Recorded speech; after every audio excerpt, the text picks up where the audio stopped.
Over the last several videos, we've been thinking about enthalpy and temperature, right? So we've thought about these melting curves where we are plotting the enthalpy of a sample versus the temperature of that sample, right? So this video is going to represent the culmination of these ideas. We're going to see how we can take information that we've learned about and apply it to a larger problem that allows us to calculate how much heat it takes to heat up a sample. Okay, so let's evaluate what we're told here. We are told information about bromine. We know the enthalpy of fusion and the enthalpy of vaporization. We know the melting temperature and the boiling temperature, and we know the heat capacities of the liquid phase and the gas phase. And note here, these values are not equal. When we're dealing with heating up samples, the phase is important because different phases have the ability to absorb heat differently. Okay, so let's think about the problem.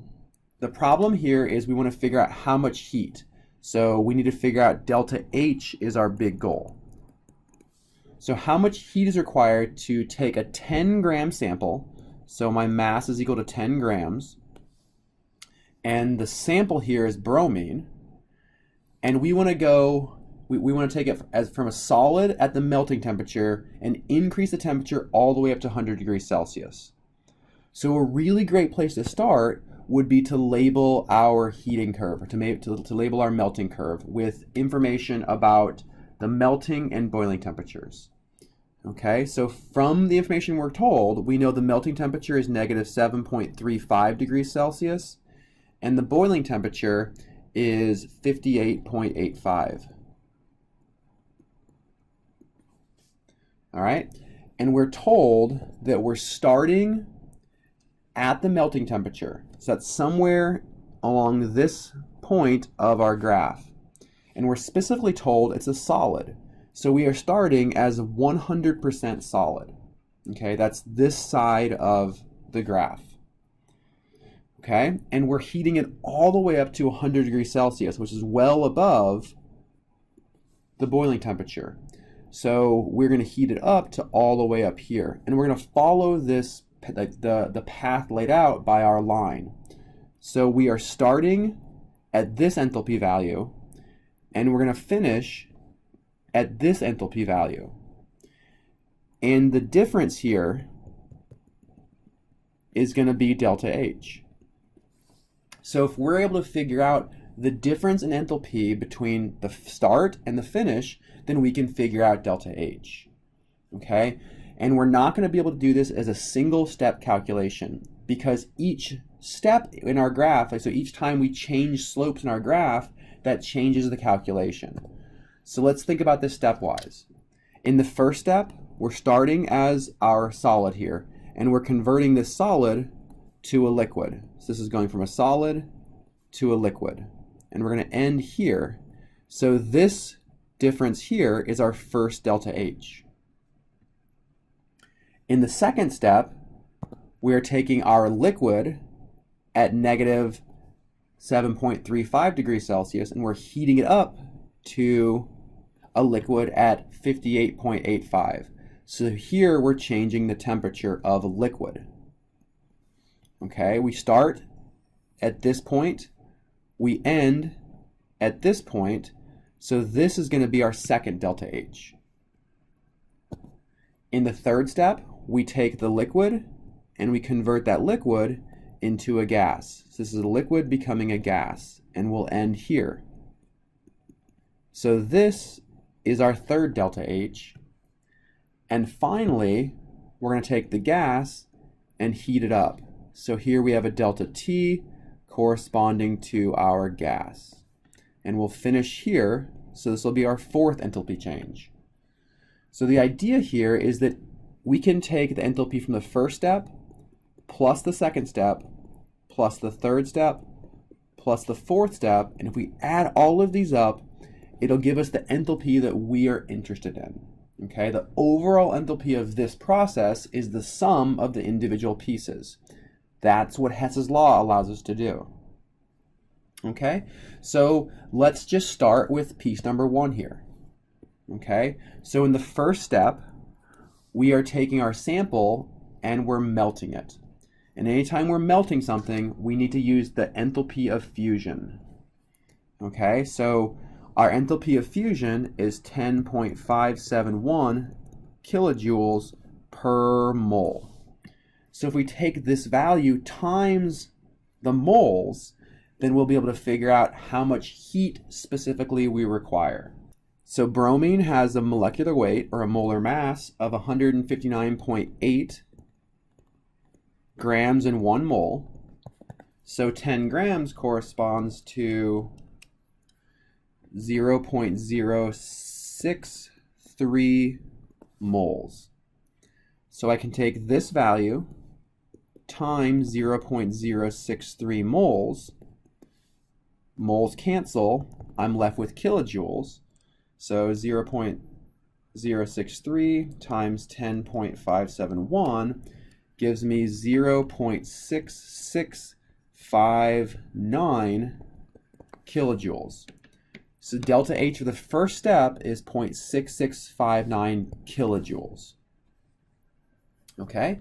In the second step, we're changing temperature, and we're changing temperature in the liquid.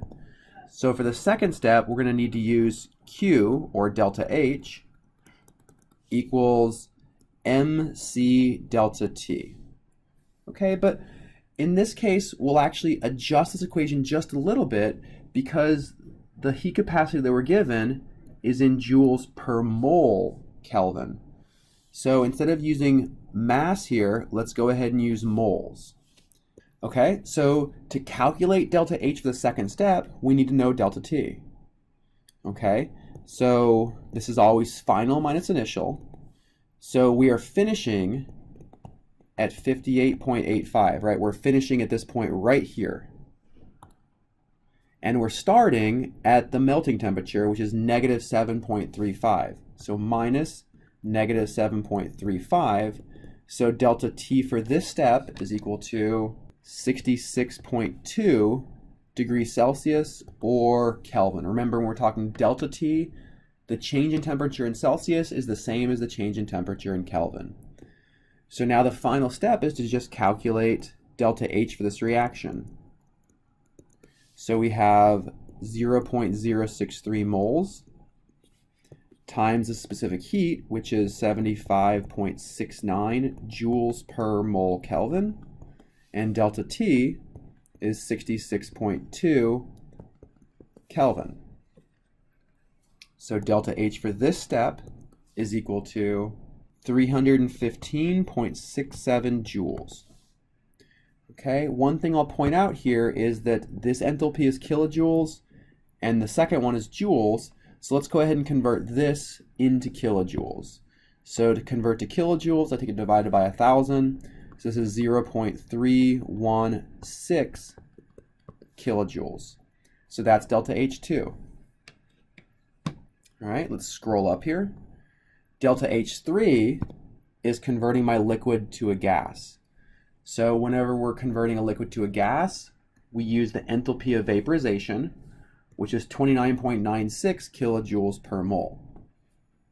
Okay, so for reaction number 3 here, delta H is equal to, so we had 29.96 kilojoules per mole times 0.063 moles.